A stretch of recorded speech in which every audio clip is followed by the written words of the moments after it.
Bien, ya en esta ocasión nosotros terminaríamos este apartado que correspondió a la adquisición de las virtudes y por ende también estaba en relación con la terapéutica de las pasiones. Aquí ya lo fundamental es que abordamos la última ocasión estas dos pasiones en particular, como son la xenodoxia y el orgullo. Es el último aspecto que se abordará dentro de este apartado, y finalmente pasamos a lo que sería su opuesto, en este caso la humildad.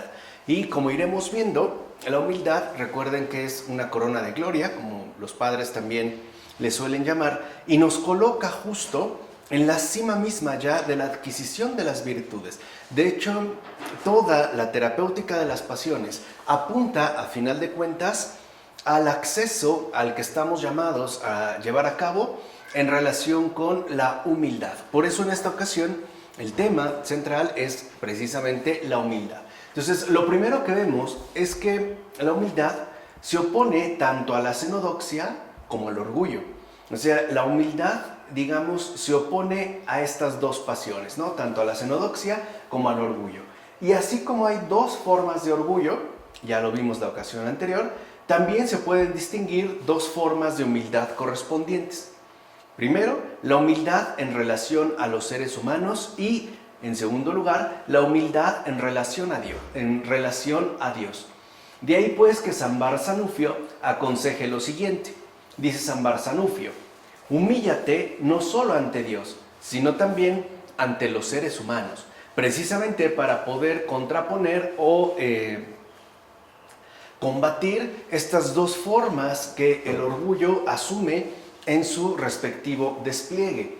Por eso también San Juan Casiano va a subrayar incluso que nadie puede alcanzar la perfección de la pureza si no es a través de la humildad que manifiesta a sus hermanos y a Dios. Entonces, la humildad, pues, también en la humildad, se pueden distinguir estas dos formas particulares, que es la humildad en relación a los seres humanos, con respecto al prójimo, y también la humildad con respecto a Dios.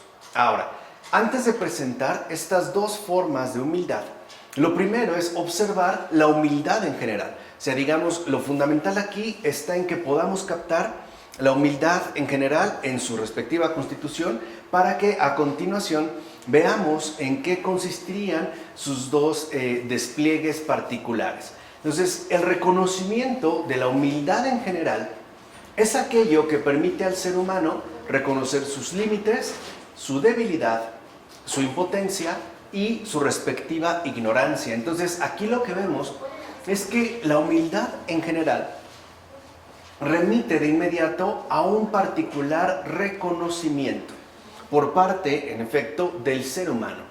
Quiere decir entonces que la humildad en general es aquello que de entrada nos permite darnos cuenta, reconocer, ¿no?, con sinceridad, nuestros propios límites en tanto seres humanos. O sea, el darnos cuenta que no somos capaces de muchísimas cosas y tampoco tenemos fortaleza para muchísimas cosas.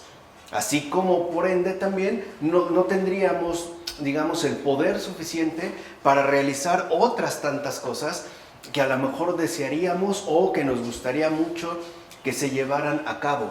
Y también, en efecto, ¿no?, en la humildad en general es posible reconocer que en todo caso cada uno de nosotros posee una cierta ignorancia. Tal vez puede ser que alguien sea bastante diestro en una materia en particular. No obstante, a pesar de ello, no logra dominar por completo aquello a lo que se dedica. O sea, al final hay algo que en efecto se nos escapa. Bueno, la humildad nos permite reconocer que hay una ignorancia que en términos humanos no nos es posible superar. Lo veremos ya más adelante cuando hablemos de la salud recobrada, por ejemplo, cuando hablemos ya de la visión de Dios. Entonces, de ahí pues que escriba San Isaac el Sirio lo siguiente. Dice San Isaac: un hombre que ha llegado a conocer la medida de su debilidad ha por fin alcanzado la perfección de la humildad. Y aquí está como el resumen de la humildad en general. Es el reconocer la medida de nuestra propia debilidad. O sea, esta debilidad que, como hemos dicho, ¿no?, apunta a límites, impotencia, ignorancia, etc. O sea, lo fundamental es que la humildad en general consiste pues en conocer, reconocer sobre todo, la medida de la propia debilidad. Eso ya de entrada nos va a permitir, en efecto, encauzarnos por la ruta que establece la humildad. No obstante, la humildad no consiste solo en reconocer y asumir una debilidad real, incluso aun cuando se tratara de una real mediocridad. No solo se va a limitar a ello, sino que también consiste cuando en efecto se poseen, por el contrario, determinadas cualidades, en rebajarse voluntariamente. O sea, ¿qué quiere decir? Que por una parte la humildad es lo que nos permite reconocer la medida de nuestra propia debilidad. O sea, no asumimos cosas que en efecto no seríamos capaces, ¿no?, de lo cual no seríamos capaces, en tanto a nuestros límites, nuestras debilidades, nuestra impotencia, nuestra ignorancia, etc. Pero también es cierto que cuando una persona posee realmente ciertas cualidades, no por ello se exalta por poseer estas, sino que al contrario, en humildad es capaz incluso de rebajarse voluntariamente. Quisiera poner aquí un ejemplo muy básico para que pueda quedar clara la cuestión que estamos abordando. Pongamos que una persona tiene una cualidad destacada en relación a la cocina. O sea, pongamos que una persona es extremadamente buena cocinera, o sea, cocina muy bien y tiene esta cualidad. No todos la tenemos, evidentemente, pero pongamos que una persona así. ¿Qué sucede en este caso? Si esta persona es humilde, reconoce en efecto que, puede ser que algún platillo en particular que preparó le quedó muy bueno, y no obstante se rebajaría voluntariamente reconociendo que quizá todavía hay alguien a quien le salga mejor. Se puede decir, claro, esto estuvo bueno, pero a lo mejor mi abuela lo hacía mucho mejor, o conozco otra persona que es mejor que yo. O sea, no niega, si se dan cuenta, no niega la cualidad, no se trata de eso, sino de no permitir que lo bueno que el Señor nos ha concedido juegue en nuestra contra. O sea, el Señor nos ha dado cualidades para bien, no para que el mal desordene esta situación y entonces nos acabe perjudicando. Es más, para el gran San Juan Crisóstomo, esta es precisamente la definición misma de humildad. Y lo veremos aquí. Como dice San Juan Crisóstomo, la humildad consiste en considerarse nulidad. O sea, ya lo lleva, digamos aquí, a una expresión bastante tajante, ¿no? Para San Juan Crisóstomo, la humildad consiste en considerarse nulidad, a pesar de la grandeza y de la cantidad de méritos que se poseen. O sea, aunque nosotros, en efecto, poseamos cierto tipo de grandezas, incluso podamos decir que, en efecto, hemos sido capaces, ¿no?, de acceder a cierta cantidad de méritos o cualidades que realmente poseemos, no por ello, entonces, uno se autoexalta, sino que por el contrario, uno se rebaja voluntariamente. Y esto se hace por humildad. O sea, no es como a veces se menciona una suerte de falsa modestia, sino es una sincera humildad.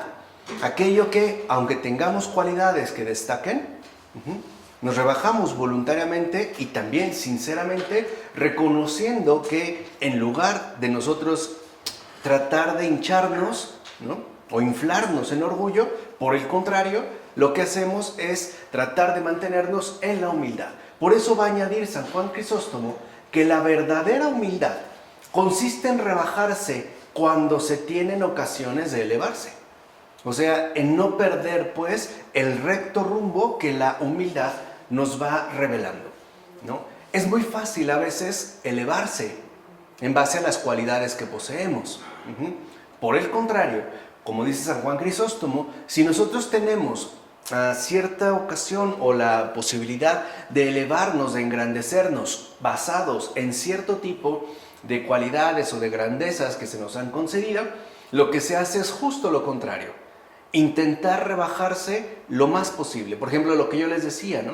Si alguien alaba el guiso que hemos hecho, bueno, reconocemos que a lo mejor a otra persona le sale mucho mejor que a mí. De tal manera que entonces yo no tiendo a exaltarme, sino que me mantengo, digamos, abajado. Dice San Isaac el Sirio: el verdaderamente humilde es aquel que tiene en secreto de qué enorgullecerse y no se enorgullece. De hecho, no ve en él mismo más que un poco de tierra. Aquí ya es, digamos, lo que aclara San Isaac el Sirio. Aun cuando una persona sinceramente reconozca, ¿no?, la cantidad de méritos que se posean o la grandeza que le ha sido concedida, no por eso se siente orgulloso. En todo caso, se sentirá agradecido con el Señor que se lo ha concedido. Y sobre todo, porque estas grandezas, estos bienes, estas cualidades que se le han concedido, le han sido dadas precisamente para beneficio de los demás. De tal manera que él no tendría de qué enorgullecerse. Al contrario, tendría que reconocer que él ciertamente es un enviado. Y como dijo el Señor, el enviado no es mayor que el que lo envía. Y cuando se ve a sí mismo, no ve más que un poco de tierra. O sea, reconoce pues en la medida de la verdad su propia miseria, ¿no? Como le decía también San Juan Crisóstomo, esta nulidad. Así pues, el verdaderamente humilde no se estima en nada y no hace caso de sí mismo. O sea, no se estima en nada, reconoce que no hay nada de lo cual pudiera enorgullecerse. Aun cuando los demás vieran o exaltaran ciertas cualidades, él sinceramente reconoce en el corazón que no hay nada de qué presumir y por eso no hace caso de sí mismo.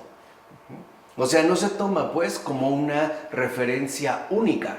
Incluso puede darse el caso de que se vea a sí mismo como algo en verdad insignificante, reconociendo, por ejemplo, que cualquier persona es mejor que ella, ¿no? Yo les comenté en una ocasión, si una persona hizo algo bueno y siente que de repente se empieza como a enorgullecer, no estaría de más recordar pues esas malas acciones que se han cometido también con anterioridad, de tal manera que no demos pie a que el orgullo vaya ganando terreno.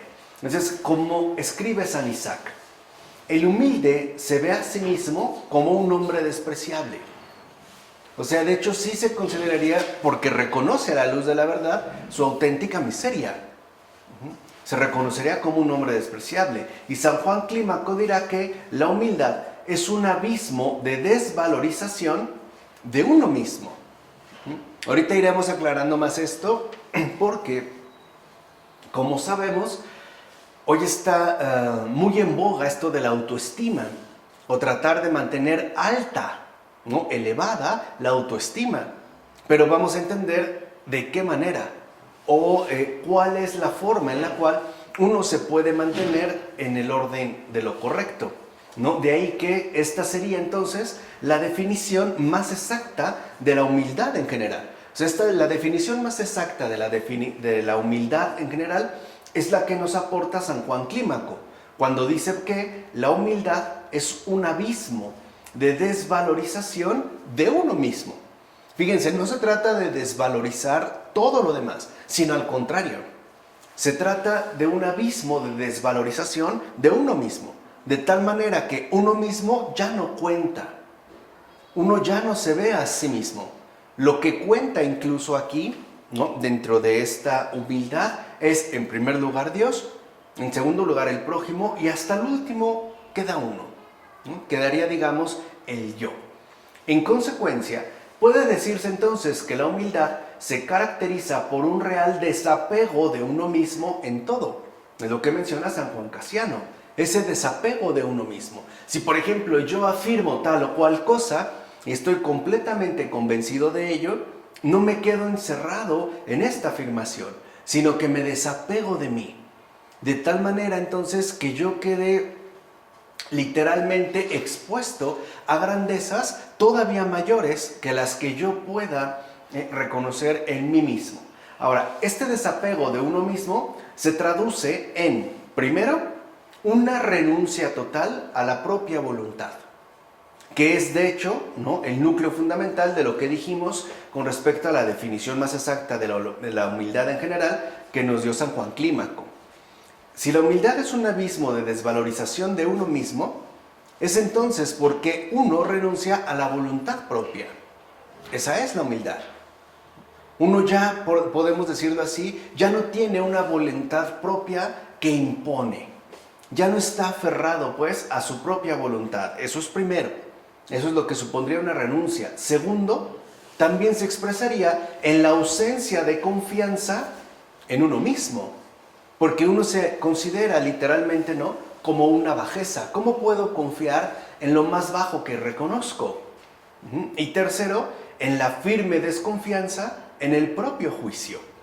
Si lo ven de entrada, esto nos puede sonar muy fuerte porque nuestro entorno moderno, ¿no?, ha ido destilando poco a poco una atmósfera que ciertamente lo que promueve es lo contrario. O sea, hoy para nada una persona en general aceptaría una renuncia total a la propia voluntad. Por el contrario, más bien estaría empeñada en que las cosas tienen que hacerse según su voluntad, o sea, como se le dé la gana. Dos, nadie tampoco reconocería, al menos en principio, esta ausencia de confianza en uno mismo. Al contrario, hoy se nos ha dicho que no, si tú te decides, lo propones, confías plenamente en ti, pues te vas a realizar o vas a alcanzar incluso el éxito que te propongas, ¿no? De tal manera que entonces tampoco sería tan fácil aceptar el desconfiar en el propio juicio, aun cuando sabemos que esto es lo que ha traído consigo, al menos a partir de la modernidad, una especie de locura generalizada. O sea, porque hoy basta con que uno lo piense para que lo demos por cierto, e incluso, ¿no?, estemos dispuestos a afirmar que las cosas son tal y como cada uno de nosotros las piensa, aun cuando los demás lo vean de manera diferente. Ejemplo muy sencillo. ¿Qué pasa cuando una persona está convencida de que nadie la quiere? Aun cuando tenga muestras de afecto reales, aun cuando los demás digan, pero ¿cómo puedes decir eso? ¿Qué no te das cuenta? ¿Qué no lo ves? Esta persona se enceguece porque solamente confía en sí mismo, en su propio juicio. Y todo lo demás que en efecto, ¿no?, se le haga llegar o se le manifieste o se le muestre, perdería pues cualquier relevancia fundamental. Simple y sencillamente pasa desapercibido. Entonces ahí vemos hoy en día por qué hablaba de esta especie de locura generalizada. Hoy nos movemos en efecto por la línea completamente opuesta, ¿no? Hoy queremos aferrarnos a nuestra propia voluntad. Incluso pensamos que este voluntarismo sería algo así como una expresión más o menos definida de la libertad, ¿no? No nos atrevemos a desconfiar de nosotros, sino que estamos convencidos de que sea lo que sea, siempre tenemos la razón. O sea, en pocas palabras, que todos están equivocados menos yo. Lo cual entonces me lleva a desconfiar de todos menos de mí. Aquí de entrada, les decía, podemos ver en efecto a una fuerte lucha, que es más, ¿no?, la que el Señor ha expuesto entre la luz que Él ha traído y las tinieblas que no la han querido ciertamente recibir. Ahora, si vemos esto, ¿no?, si captamos pues este panorama, nos damos cuenta cómo en relación con el prójimo, o sea, si lo remitimos de entrada, ¿no?, al prójimo, todo esto que hemos mencionado da lugar, por ejemplo, a varios aspectos sumamente positivos. Por ejemplo, a la renuncia a intentar justificarse siempre y en todos los casos ante los demás para así imponer mi propia opinión. ¿Qué es lo que siempre ocurre, no? Es como si una persona cometiera una equivocación y todavía inculpara al otro, ¿no? Vamos a suponer que voy caminando y de repente Braham tiene estirado el pie, yo no lo vi, me caí, y él de entrada dice que ¿por qué no me fijé?, ¿no?, cuando yo no tenía a lo mejor ni la posibilidad de verlo. Entonces ya no, uno se quedaría en esos intentos permanentes de justificarse, aun cuando los errores hayan sido suyos, que justamente se hace para imponer la opinión. O también anularía todo espíritu de protesta y de oposición conflictiva. O sea, veamos, no se trata de quedarse callados o enmudecidos, no, se trata de que ya no uno asume esa oposición conflictiva que literalmente parece empeñarse en ir siempre en contra. O sea, si alguien dice blanco, pues yo digo negro. Si esa persona dice negro, ahora yo digo blanco. Y asimismo promueve la renuncia a estar siempre contradiciendo y discutiendo. Y por consiguiente logra establecer un tipo de actitud a menudo silenciosa. No siempre, pero sí a menudo. Nos damos cuenta, pues, como decía San Agustín en este texto tan importante, aunque quizá poco valorado contra los académicos, ¿no? Entenderíamos la gran diferencia que hay entre la disputatio y la veritatio, como le llama Agustín, o de hecho como lo muestra San Agustín. Porque la disputatio es cuando una persona busca discutir por discutir, o sea, en síntesis, le gusta pelear por todo y por nada, y no tiene el propósito de llegar, ya no digamos a un acuerdo, o sea, ya ni siquiera tiene el propósito de ir más allá de la discusión para tratar ciertamente de arreglar las cosas. Lo único que hace es enredarse, enrolarse dentro de esta disputatio, donde le gusta siempre llevar este espíritu de protesta, estar discutiendo, contradiciendo al otro, pero sin tener clara cuál es la finalidad de lo que realiza. Por el contrario, diría Agustín, la veritatio consiste en que uno, en efecto, lleva a cabo incluso una discusión que no necesariamente es una pelea, o de hecho no tendría que ver de entrada o en principio con una pelea, pero lo hace para tratar de alcanzar un punto de comprensión mutuo más allá de sí mismo, o sea, sobrepasando o trascendiendo las opiniones que uno mismo ha llevado a cabo. Y también es cierto que en la veritatio a veces uno se da cuenta de que hay ocasiones en las que lo mejor es guardar silencio o bien mantenerse callados. No hay por qué responder, no hay por qué ciertamente engancharse. Y esto lo podemos ver de dos maneras. En una manera más filosófica, como dijera Fritz Mautner, este gran inspirador de Wittgenstein, al menos para el escrito del Tractatus, ¿no? Que el problema con los seres humanos no consiste en que aprendan a hablar, sino en que después aprendan a callar. Ahí es donde estaría el problema. O sea, hay veces en las que lo mejor es guardar silencio. Ya no hay por qué estarse enredando en discusiones vanas, inútiles y lo peor de todo, estériles. Y en otra forma, ya no tan filosófica, pero sí bastante gráfica y explícita, es como si uno va caminando por la calle y de repente vemos un perro que empieza a ladrar. Ninguno de nosotros, creo, en su sano juicio, voltearía y también se pondría a ladrarle al perro, ¿no? Al grado que a lo mejor se le va encima y le da antes una mordida, ¿no? Para que vaya midiendo el territorio, marcaría. No haríamos algo así. Ahora, si alguno lo hace, pues creo que lo mejor que puede hacer es solicitar voluntariamente su ingreso a un manicomio. O sea, ya perdió la razón, ¿no? Estaría completamente perdido. Pero aquí lo que quiero que entiendan es que estamos hablando de esta actitud o de esta postura que en efecto cuando no hay esta humildad y no se destaca lo que hemos mencionado, al final lo que encontramos es un conflicto permanente, que además ni siquiera da oportunidad a encontrar un mínimo margen, por no hablar ya de un espacio amplio, de resolución, ¿no? Sino que siempre parece estar enredado en sí y por lo tanto causando conflictos en todo lo que le rodea.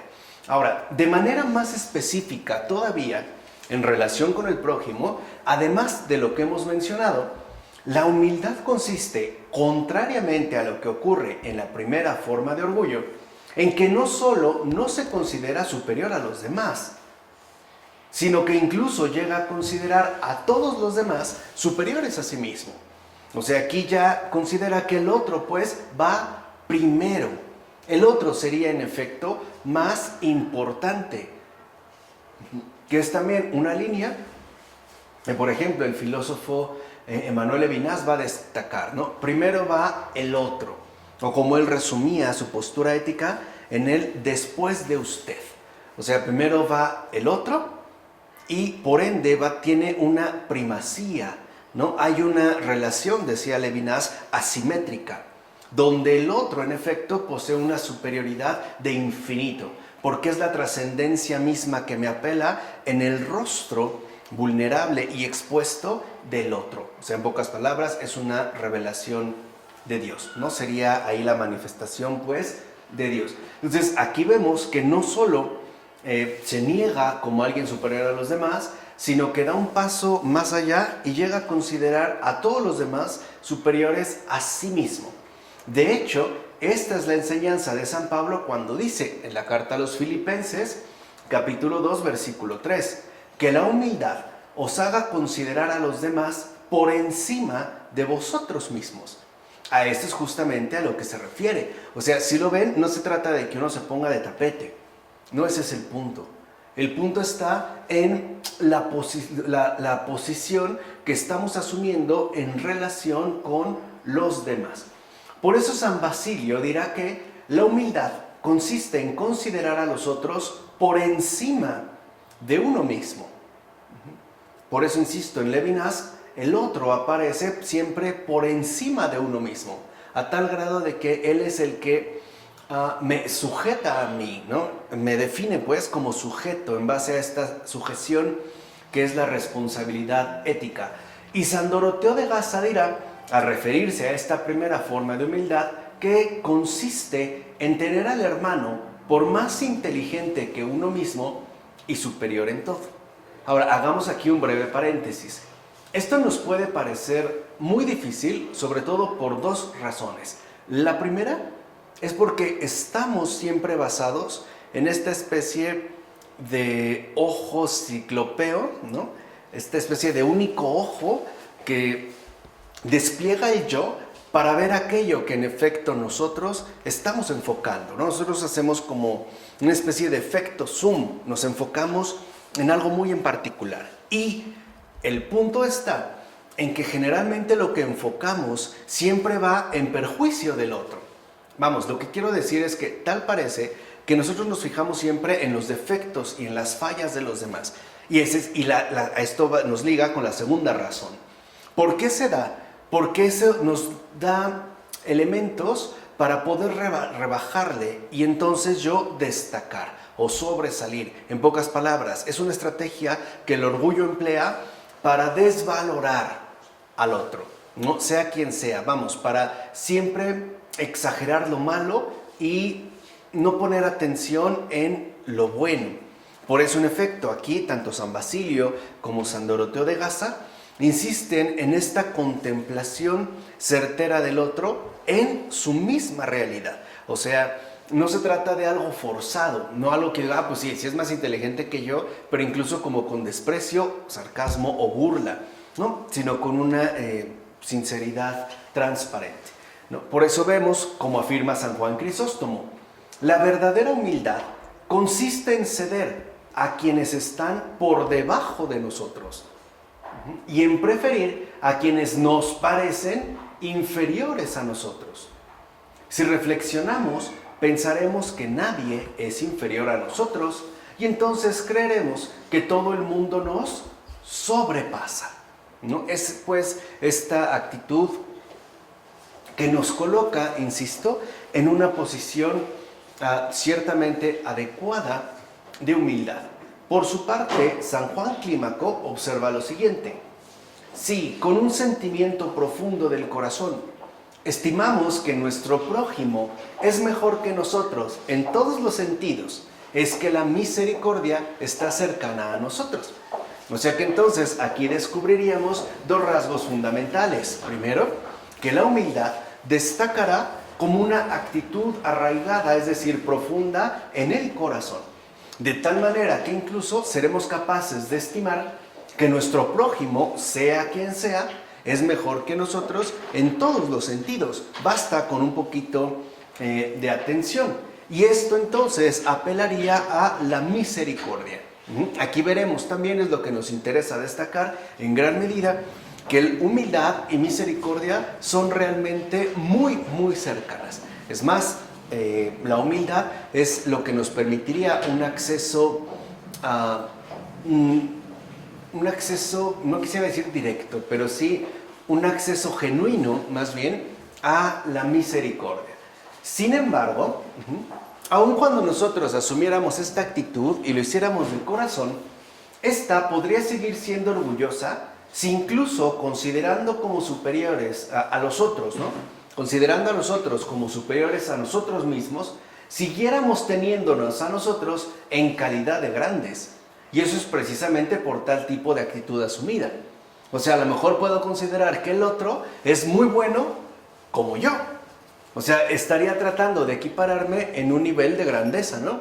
O decir que el otro es tan bueno como yo, o casi tan bueno como yo. O bueno, sí es mejor que yo, pero un poco, ¿no? Al final estaríamos como tratando de medirnos según ciertas alturas, ¿no? Digamos, por diferencias mínimas de grado.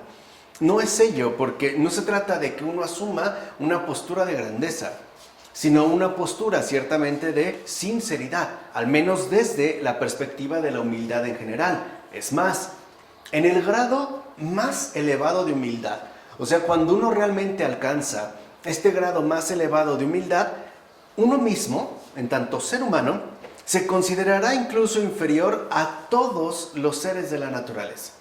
O sea, incluso, por ejemplo, un mosco lo verá como algo mucho más grande que él mismo. Y esto también tiene una referencia bíblica. Por ejemplo, hay un cuento, si me lo recuerdas, de la tradición jasídica, judía, donde dicen que el mosquito siempre nos transmite una gran lección de humildad, porque nos recuerda que él fue primero que nosotros. Incluso en el orden criatural, un mosquito fue creado primero que nosotros. O una rana, un sapo, una araña, una cucaracha, que a lo mejor a muchos no les gusta, ¿no? Pero va antes que nosotros. Entonces no se trata pues de imponer una especie de pensamiento obligado, ¿no? No, si el otro es mejor que yo. No, es en sinceridad. O sea, esto es algo que se experimenta pues y se vive en el corazón. Así pues, mientras el orgulloso se considera superior a los demás, o si no, por lo menos superior a algunos, o sea, si no a todos, sí, por lo menos a algunos, y por ende los desprecia, el humilde, por el contrario, al tenerse por inferior a todos, se considera a sí mismo, y solo a sí mismo, digno de desprecio. Quiere decir que entonces se acabaron, ¿no?, las violencias ejercidas contra el otro, contra el prójimo. Aquí la severidad es contra uno mismo. Eso es lo que, por ejemplo, decía San Francisco de Sales. Hay que ser siempre muy indulgentes con los demás y severos con uno mismo. Eso es a lo que se refiere. O sea, la severidad es con uno, no con los demás. Si, por ejemplo, ¿no?, a lo mejor yo estoy aprendiendo a conducir y o ya sé conducir y alguien hace una maniobra equivocada y yo lo insulto, bueno, también debo de reconocer que yo también aprendí, yo también cometí equivocaciones. O sea, no puede ser que ahorita ya sea pues, experto al volante, pero también fue principiante. ¿Se entiende? O sea, la idea es no dar pie a ese engrandecimiento orgulloso. De ahí que sea capaz de asumir sin afligirse ni turbarse las diversas humillaciones procedentes de sus semejantes, o sea, sean las que sean. El verdaderamente humilde dice, pues sí, sí es cierto. El orgulloso no lo acepta. Por ejemplo, el orgulloso no tolera que se le diga nada. Todo lo toma mal, todo lo toma como un ataque, ¿no? Como si fuera una ofensa. El humilde mantiene una actitud silenciosa y dice, pues sí, sí es cierto, a lo mejor esto lo debo de corregir, ¿no? Tal vez no todo, pero sí hay algo de cierto, o sea, por lo menos, ¿no? No a lo mejor desde el enfoque que me presenta, pero pues sí hay algo de cierto, el orgulloso no. O sea, para el orgulloso siempre se va a sentir atacado por todo el mundo, ¿no? Bajo cualquier circunstancia. ¿Por qué? Porque este desprecio lleva a establecer una desproporción radical. Entonces, como aconseja San Juan Casiano, considerándonos inferiores a todos, soportaremos con paciencia cualquier trato de los hombres, por injustos, torturantes y penosos que sean, estimando que, a final de cuentas, tales cosas nos llegan de seres que son superiores a nosotros. Y advierte que una de las señales por las que se reconoce la humildad es que uno no se aflige por las injurias que recibe. O sea, en pocas palabras, ¿no? Ya estamos hablando, es lo que les decía, no es fácil.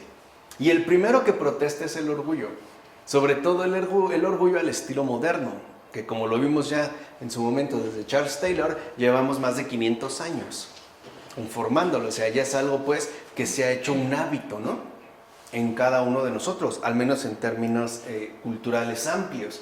Pero En el caso de la verdadera humildad, si alguien me dirige una injuria, pues a lo mejor puede decir, pues sí, sí es cierto, ¿no? Sí, sí soy tonto, o sea, no me tengo que abajar, pues. Decir, pues sí, o sea, bueno, ok, pero no me afecta, no me perjudica. Incluso puede ser que lo tomemos con buen humor, no con burla, ¿no? Si alguien me regaña, a lo mejor yo pues, bueno, pues, ¿qué esperabas de alguien tonto, no? O sea, a lo mejor no defraudo, ¿no? Mi realidad, a lo mejor las expectativas que tú has puesto en mí. Eso es lo que muchas veces se puede ver quebrantado. Así pues, como observa San Juan Clímaco, puede decirse que la humillación es lo que pone a prueba el corazón y por eso a veces las vamos a padecer. La humillación, en muchos sentidos. En muchos sentidos. O sea, cuando otro, ¿no? Lo vimos la ocasión anterior, cuando otro nos inflige cierto tipo de humillaciones, ¿no? Incluso dolorosas o amargas, tenemos que verlo como un remedio providencial que Dios también nos envía, ¿no? O nos presenta para que nosotros podamos sondear el corazón, para que podamos finalmente, ¿no? Probarlo y ver qué es lo que hay que mejorar.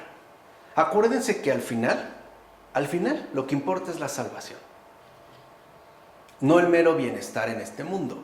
Es importante, sí, pero no es lo primario. Por eso hay también como una especie de choque, ¿no? Entre los criterios que Dios tiene y los criterios que nosotros mantenemos. A veces quisiéramos llevárnosla súper leve, ¿no? O como dicen, ¿no? Bien relax, ¿no?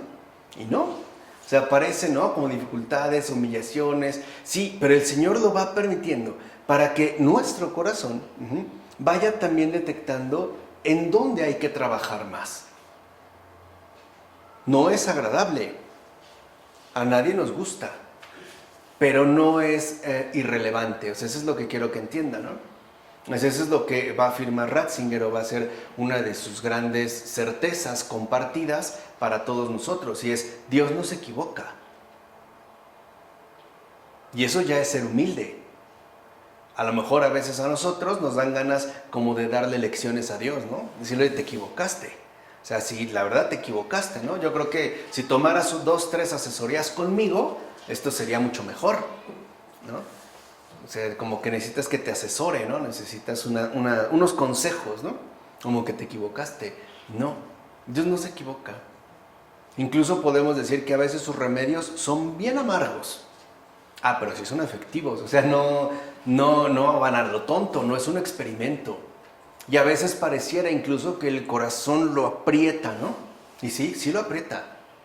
Pero de ahí va a sacar una gota, pero de pureza. Es como la naranja. ¿Cómo obtenemos el jugo de una naranja? ¿Qué es lo mejor? ¿No es exprimiéndola? Si yo no la exprimo, no hay ¿qué? Jugo. Lo mismo hace con nosotros el Señor. Sabe que a veces, ¿no? Nos tiene literalmente que machacar. Es como la pimienta. No por eso dicen que la mejor de todas y la más aromática es la pimienta recién molida. Literalmente hay que triturarla, ¿no? Hay que machacarla. Sí, a veces es lo que el Señor hace. ¿Es agradable? No. O sea, no es algo que asumamos con mucho gusto. Habrá santos que sí, pero es una gracia, ¿no? O sea, nos tritura. Pero porque el Señor sabe realmente qué hay más allá de esto. Incluso qué hay más allá de estas cortezas, ¿no? Que se van como pegando en el corazón. Y nosotros sabemos también que, por ejemplo, para que un árbol pueda reverdecer hay que podarlo, pero hay que saber podarlo. O sea, el Señor no llega y corta lo tonto, poda. Y a veces parece que nos dejó pelones. Sí, pero poco a poco empezamos a experimentar los efectos. Entonces, ahí hay una clave en esta terapéutica espiritual muy importante. No hay que clavarse, o sea, no hay que poner mucha atención a lo que sucede en ese momento. O sea, no tenemos que clavarnos pues tanto en los actos ni en las causas, sino que tenemos más bien que fijarnos en los efectos que de ahí se produce. ¿Cuántas veces una persona atravesó una enfermedad fuerte, muy difícil? Sí, pero interiormente algo ocurrió. A veces ni así. a veces se van a requerir, ¿no? Como otros criterios más drásticos quizá. Pero el Señor no se equivoca. ¿Se entiende? Entonces, aquí un buen ejercicio de humildad es esta, como yo les decía, certeza que Ratzinger nos compartió. Dios no se equivoca. Dios no se equivoca. Entonces, ya desde ahí yo me puedo mantener en esta actitud humilde, ¿no? Evidentemente, el ser humano puede ser humilde en sus pensamientos, pero solo el que no sufra perturbación ante la humillación revelará que es humilde en verdad. Es más, un signo de humildad aún mayor consiste en aceptar la humillación con alegría. Déjenme ponerles un ejemplo para que vean cómo se acepta la humillación en alegría. San Pío de Pietrelcina, ¿no? Ese dulce y severo padre, ¿no? El Santo Padre Pío, pues, que tuvo los estigmas, los tuvo 50 años exactos, ni un día más ni un día menos. Y ya estando mayor, en una ocasión, pues ya vendados, ¿no? Y iba caminando lento. Pues dolía, ¿no? No era un juego. Lo mismo en las manos. Entonces pasa uno de sus compañeros religiosos, otro franciscano capuchino, le toca la espalda y le dice, ya, no seas payaso, camina bien. Fíjense, o sea, era como una especie de broma maliciosa, ¿no? Como diciendo que estaba haciendo el cuento. Y el Padre Pío le dice, ¿cómo quieres que camine bien? Pues, ¿qué crees, que no duele o qué? ¿Qué crees, que son de adorno? Y le dice, bueno, entonces compárteme de tu dolor. Dijo, no, si yo te diera una milésima parte de lo que experimentó, caerías muerto. Y él lo ve, o sea, sin molestia ni nada, ¿no? Y a veces lo vemos también en personas más presentes en nuestro entorno cotidiano. Entonces, aquí lo fundamental, ¿no? En el caso de la humildad es sondear el corazón. Recuerden, estamos hablando ya de la corona de las virtudes. Antes habrá que haber pasado todo lo anterior. O sea, toda la otra terapéutica. Por eso nos puede parecer de repente así, ¿no? Descontextualizado tan fuerte. Pero en efecto aquí es a donde uno tiene que llegar. Además, el humilde no tolera para nada ser valorado por encima de los demás. Primero, porque eso sería una mentira. Y es mentira porque no desconoce ni la cantidad ni la calidad de sus defectos. Si alguien te dice, ay, qué buena persona, eres un ángel, a veces uno no responde, ¿no? Pero ves en la cara de la otra persona que está como diciendo, no me conoces. Claro, ahorita me viste así muy Santa Teresita de Calcuta, ¿no? Pero no me conoces. O sea, la verdad es que no me conoces. O sea, uno no tolera, pues, ¿no? Que se digan en este caso falsedades. Y además, porque jamás se va a atribuir a sí mismo algo que le coloque por encima de los demás. Yo les decía antes, esto era más habitual. Por ejemplo, si alguien realizaba una buena obra y alguien decía, oye, muchas gracias, que decían, no, pues dale gracias a Dios, ¿no? No a mí, o sea, dale gracias a Dios. O gracias a Dios, de manera tan convencional, tan común, tan simple. Hoy no. O sea, hoy ha desaparecido pues esta referencia y entonces pareciera que todo no lo atribuimos, ¿no? Entonces todo tiene que ser remitido a mí, al grado de que puedo decir, pues mira, ve, está malagradecido, está malagradecida, ¿no? Que tanto le ayudé, tanto hice por él, por mí traga, ¿no? O por mí llegó y ahora, claro, nos colocamos nosotros en el centro. Y siendo sinceros, cuando nosotros somos orgullosos, sufrimos un montón. De verdad, el orgullo es una fuente de sufrimiento nefasta. Y más aún, de amargura. Si hay algo que nos va a garantizar el orgullo es amargura. Siempre nos sentiremos defraudados, decepcionados, resentidos y molestos. Siempre. O sea, pareciera que no hay como cura, ¿no? Para el malestar en el que nosotros nos vamos como hundiendo, ¿no? Que nos vamos como quedando atrapados o hundidos.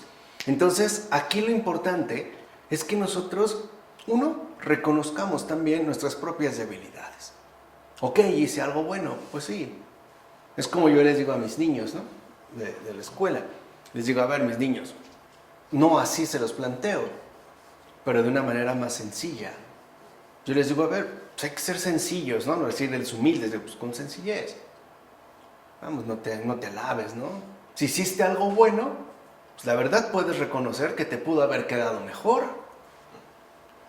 Y se ríen, no, pues sí, te quedó muy bien, para la otra quizá te puede quedar mejor. Y ya, sigues adelante, o sea, no te detengas si quieras crecer. Ahora, te salió muy mal, pues tampoco te tires, ¿no? Bueno, mejóralo.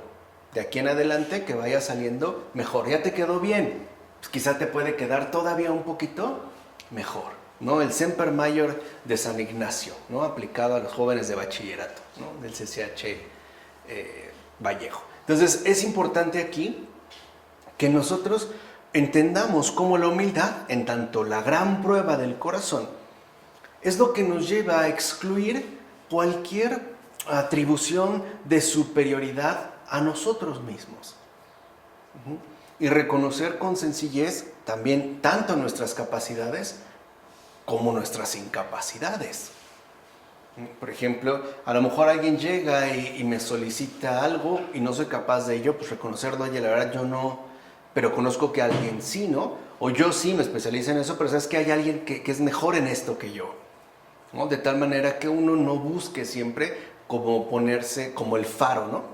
A donde tienen que remitirse todos los demás como una referencia. Bueno, por otra parte, aceptar sin turbarnos la humillación implica el destierro de toda reacción de ira, de todo rencor y de todo tipo de resentimiento hacia el que nos ha humillado, que como vimos es uno de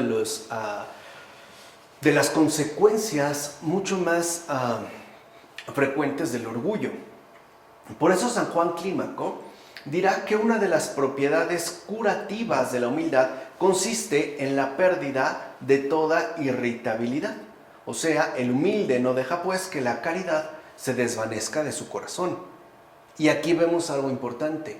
Una persona con un corazón orgulloso es bien irritable. Nunca estará completamente satisfecho. O bien porque no se hizo lo que él quiso, o porque no se hizo como él quiso. No lo dejas contento. No lo dejas contento. Y cualquier cosita, ¿no? Literalmente lo puede llevar a perder la cabeza. Por el contrario, la humildad nos conducirá a que la irritabilidad literalmente desaparezca. Y en lugar de enojo, a lo mejor surja una sonrisa. Les dije, no de burla, sino de humildad. Por eso es tan importante que nosotros también nos demos cuenta qué tan irritables somos. A veces nos enojamos porque la gente no hace lo que le digo o no lo hace como yo lo digo. Y si lo hizo como yo lo dije, no le quedó como yo esperaba. Pero si se dan cuenta, el problema viene de acá. No está allá, pues está en uno mismo. De hecho, la humildad es aquello que pacifica por completo el corazón humano. Justo el efecto contrario del orgullo. El orgullo no pacifica el corazón, lo intranquiliza, lo irrita. Es como una especie de herida abierta constante, ¿no? Que al primer roce genera un malestar impresionante. Como dice en Apotegma, dice, preguntaron a un anciano, ¿qué es la humildad? Y el anciano contestó, si tu hermano peca contra ti y tú le perdonas antes de que venga a pedirte perdón. Esa es la humildad. Otro apotegma, ¿no? Dirá lo mismo de forma más decisiva. ¿Qué es la humildad? Es hacer el bien a los que te hacen el mal. De entrada lo vemos como lo imposible, ¿no? Y sí, humanamente no es posible. Pero recuerden que para Dios todo es posible. Estos son los grandes milagros. Estos son los grandes milagros que el Señor realiza en lo secreto de los corazones. No necesariamente en la multiplicación de las tortillas, ¿no? Ni siquiera en tiempos de pandemia, necesariamente así, sino en lo secreto. Así pues, el humilde se muestra abnegado y sumiso con todos, es decir, se hace el servidor de todos a ejemplo de Cristo mismo. ¿Qué hizo Cristo? ¿Cuántas humillaciones no recibió? ¿Cuántos falsos? ¿Cuántas burlas? Escupitajos. Bueno, hasta de sus padres, ¿no? Cuando lo ven ya predicando y no dijeron unos fariseos que los conocían, ¿no es este el hijo de José y María? Es fuerte. Porque no solo están diciendo, no es este chamaco, no este joven tan insignificante que vimos correr, crecer, andar por ahí, sino de María y José. Esos don nadie, en que han destacado socialmente, ¿no? De esos pobres e irrelevantes vivientes, también es un desprecio hacia sus papás. Vean, o sea, para que también captemos este aspecto importante, ¿no? Y no obstante, el Señor no mostró en ningún momento un resentimiento, un odio o un rencor, ¿no? Es lo que dice el Señor. Si alguno quiere ser el primero, que se haga el último de todos y el servidor de todos.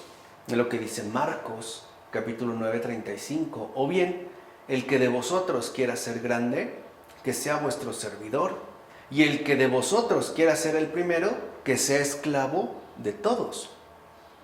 Porque el Hijo del Hombre no ha venido a ser servido, sino a servir. Lo dice en Marcos, ¿no? Capítulo 10, versículos 43 a 45. Y eso, en efecto, me parece a mí es lo que no nos gusta. De hecho, recuerden que en nuestro estado caído, lo que verdaderamente ha arraigado en nosotros pues, es el orgullo. Y eso es lo más difícil de poder desterrar. O sea, en pocas palabras, ¿no? Lo que vemos más contrario a nosotros, al menos de entrada, es la humildad. Al grado de que podemos considerar que la humildad es la máxima estupidez. O lo más inaceptable de todo, como Nietzsche, o mejor dicho, como Nietzsche. O sea, la gran enemiga de Nietzsche es la humildad.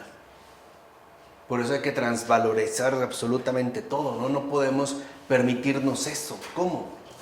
Y al final sabemos que lo que se trata es de no seguir a Dios mismo, ¿no? No hacerle caso a Cristo. ¿Lo entiendes? O sea, aquí es donde se ve esta oposición. Ahora bien, esto con respecto al prójimo. Frente a Dios, la humildad consiste en primer lugar en reconocerse pecador. Recuerden, reconocerse pecador no es tener siempre, ¿no?, la cuenta exacta de los pecados cometidos. No. Es reconocer que sí soy capaz de lo peor. A lo mejor no voluntariamente, pero dadas las circunstancias, quién sabe. Pongamos que ahorita en esta situación, ¿no?, difícil que estamos atravesando, de verdad nos quedáramos sin víveres, sin comida. En esta ciudad, por no hablar ya del mundo entero, en Ciudad de México, y que lleváramos 2 semanas sin nada que comer. Yo creo que muchos de nosotros quedaríamos sorprendidos de las locuras que haríamos, aun cuando lo hubiéramos considerado imposible. ¿Se entiende? Eso es reconocerse pecador. Sí, soy capaz de lo peor. La verdad, sí. ¿Quién sabe, no? O sea, no lo niego, pues, que Dios me libre, pero sí sería capaz, bajo ciertas circunstancias, por lo menos, ¿no? Entonces, de hecho, como recuerda San Doroteo de Gaza, mientras más se acercan los santos a Dios, más pecadores se ven. Y esta consideración de los pecados propios va acompañado tanto de la autocensura como de la autocondena. O sea, aquí el problema es conmigo, ya no el problema está en los demás, ¿no? Así pues, la humildad consiste en que olvidemos de inmediato nuestras buenas obras, que sí se realizan, pero se dejan, ya pasó, ya sigue, y en que nos neguemos rotundamente a ver nuestras eventuales virtudes. Aquí hacemos justamente lo contrario, ¿no? Si destaca una virtud, pues por lo menos me acuerdo de algún defecto, ¿no? ¿Para qué? Para no dar pie al orgullo. En todo caso, la humildad obra en el alma un real estado de despojamiento, es decir, de desnudez interior. Por eso San Juan Crisóstomo identificará la humildad con pobreza espiritual. Y San Isaac el Sirio, al hablar de este estado de perfección, dirá incluso que el verdaderamente humilde llega a querer estar en la creación como si no estuviera, es decir, como aquello que aún no ha llegado a ser, y por tanto como algo totalmente desconocido hasta por su propia alma. Somos, ¿no? ¿Recuerdan cuando yo les resumí mi filosofía? Somos, pero aún no hemos llegado a ser. Nos falta, ¿no? Nos falta mucho. de tal manera que no estamos siempre como obsesionados con nosotros mismos y tampoco puedo decir que tengo un conocimiento absoluto de mí. ¿Cuántas veces en ciertas situaciones podemos llegar a desconocernos por completo, ¿no? El cómo reaccionamos, cómo respondimos, cómo actuamos, etc. Por su parte, aquí ya en un nivel más modesto, San Juan Clímaco dirá lo siguiente: a medida que esta reina de las virtudes progresa en nuestra alma y crece espiritualmente en nosotros, somos llevados a considerar nulidad todo el bien que hemos podido realizar. Fíjense, aquí recuerdo un pasaje al inicio del Misterio de la Caridad de Juana de Arco, de Charles Péguy. Muy bello, porque aparece Juana de Arco, siendo niña, con una de sus amigas, y están bordando, tejiendo, y ven que se acercan dos niños pobres, ¿no?, hambrientos, y Juana voltea y saca de su cesto lo que era su comida del día, un pan, y se los da. Y entonces los niños, ¿no?, sonríen, se lo agradecen y se marchan. Entonces cuando ya van un poco retirado, Juana se les queda viendo y se pone a llorar. Entonces su amiga se acerca y les dice: bueno, ¿y por qué lloras? O sea, ¿qué es lo que ocurre? Si has hecho algo muy bueno, ¿no? Le has dado de comer a los pobres. Y entonces Juana voltea y le dice: es que tú no entiendes, ¿no? ¿Y la leche? ¿Quién se las va a dar? ¿Con qué se les va a bajar ese pan? Le dice: además, ¿cuánto les puede durar? ¿El almuerzo? ¿Y la cena? ¿Y la noche? Esa es humildad. ¿Se entiende? O sea, el reconocer que de verdad lo que hemos hecho estuvo bien, pero fue bien insignificante. Al final, o sea, no, ni siquiera podríamos decir que fue un bien absoluto, ¿no? Sino bien empobrecido. Por eso les decía, es como esta visión, ¿no? Una percepción de vida completamente diferente. En consecuencia, según la recomendación del propio Cristo, el humilde se considera un siervo inútil. Cuando hayáis hecho todo lo que se os ordenó, decid: somos siervos inútiles, hemos hecho lo que debíamos hacer, como lo dice en Lucas 17:10. Realmente sí somos siervos inútiles, porque el bien que hemos hecho, ¿cuánto puede durar? Pensemos ahorita, ¿no?, en nuestra situación actual. Alguien nos regala de todo corazón y con gran sinceridad, ¿no?, como yo les llamo, afortunadamente, ¿no?, estos, los grandes embajadores de la providencia. Nos dan una despensa. ¿Por cuánto tiempo? Y luego, algo tan básico, te dan productos enlatados y no tienes abrelatas. Tan fácil, o sea, tan fácil como eso. O te dan a lo mejor para preparar una sopa y no tienes aceite. O no tienes gas porque no lo has podido pagar. Y luego te dan leche, bueno, no tienes refri porque pues, no has podido pagar la luz. ¿Se entiende? O sea, estoy hablando de esta situación bien concreta. No lo pensemos en lo abstracto. Pensémoslo en lo concreto, en lo real. Porque ahí es en efecto donde Cristo se manifiesta. Podemos hacer un bien. Bueno, ¿y después? A veces decimos, ¿no? Bueno, es que esta despensa es para un mes. Bueno, para ti, ¿no?, que comes 2 galletas saladas con una cucharadita cafetera de atún. No todos comemos igual. No lo podemos racionar de la misma manera. ¿Se entiende? O sea, es esta la nulidad, ¿lo ven? O sea, no es algo forzado. Es lo que quiero que les quede muy claro. Es algo sincero. Alguien nos puede ayudar económicamente. ¿Y luego? Porque seamos sinceros, lo difícil no es ayudar. Lo verdaderamente difícil es no dejar de hacerlo. Si alguien va a tu casa ahorita y te toca y te pide comida, te luces. Ay, sí, permítame, ¿no? Porque ahora tal parece que estamos obsesionados no con cumplir el deber, sino con mostrar que lo cumplimos. Que somos ciudadanos, ¿no?, responsables, modelos. Y al otro día esta persona te vuelve a tocar a la misma hora y te vuelve a pedir comida. Tu actitud ya no es igual. Al cuarto o quinto día mejor ya ni le abres. No, este es un abusivo, no manches, está bien, ahora ya quiere que yo me quede sin comer. ¿Se entiende? O sea, esto es importante, ¿vale? O sea, esto es bien importante. Entenderlo ahí, o sea, incluso podemos hacer un bien, sí, ¿cuánto tiempo?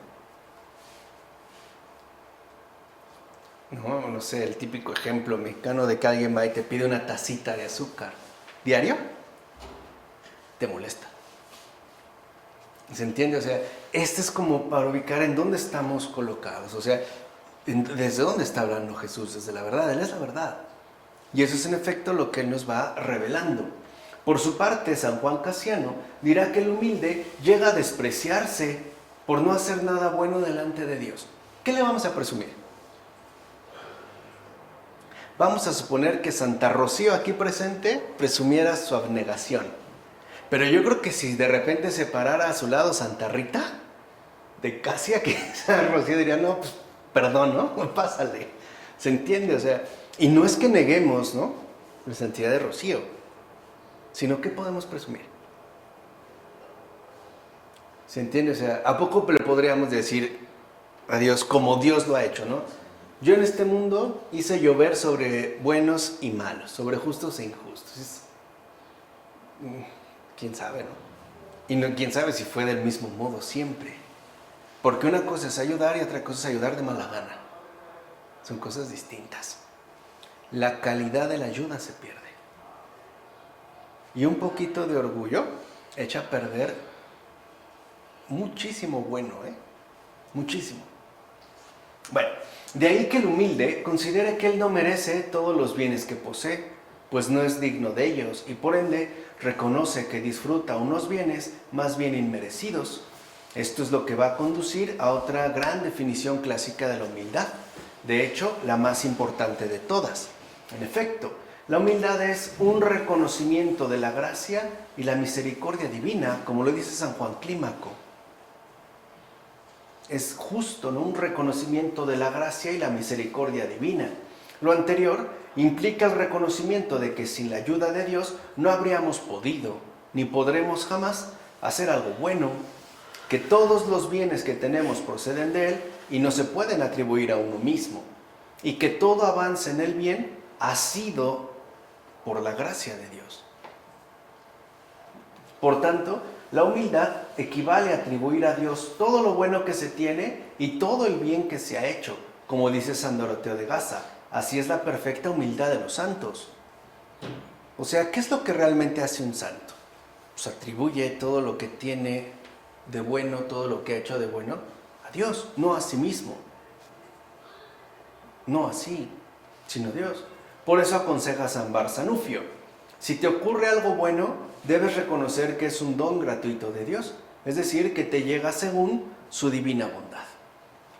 Dirá San Macario: aunque practique todas las virtudes, el alma que ama a Dios tiene por costumbre no imputarse nada a sí misma, sino que lo atribuye todo a Dios.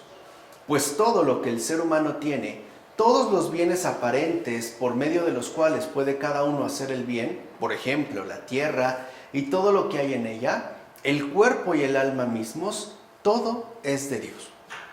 Su mismo ser no lo tiene el hombre más que por pura gracia. ¿Qué le queda entonces de lo que pueda razonablemente jactarse o justificarse?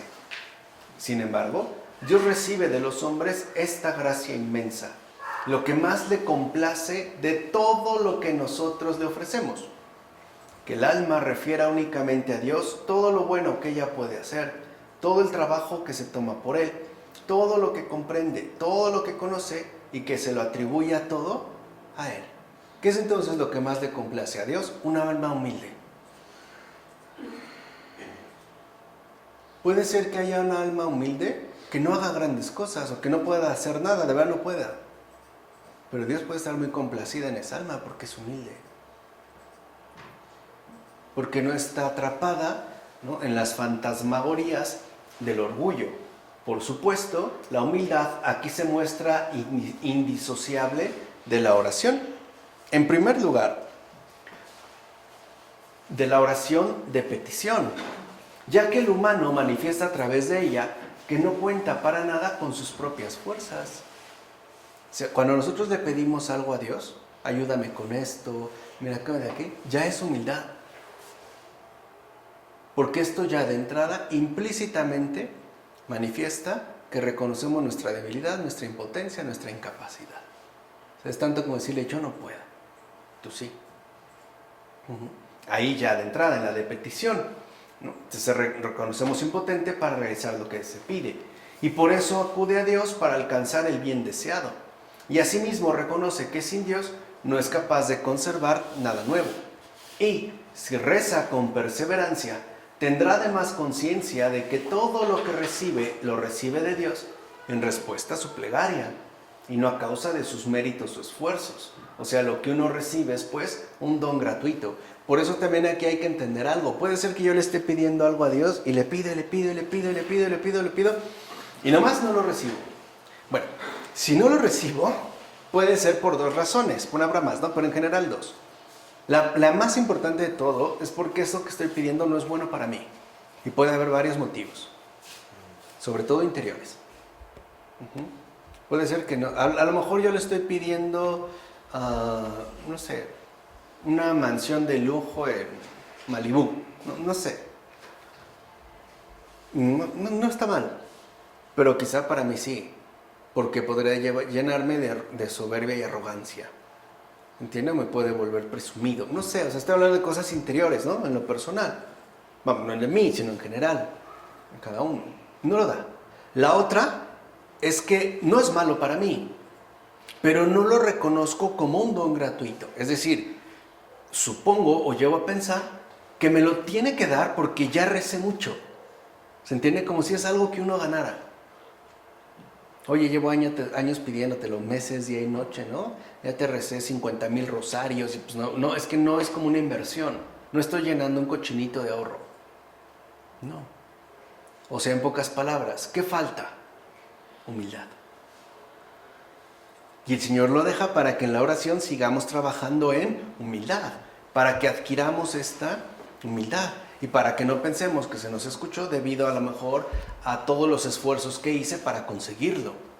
Es como si alguien decidiera irse de aquí a Roma descalzo en todo el trayecto que lleve, ¿no? En barco, avión.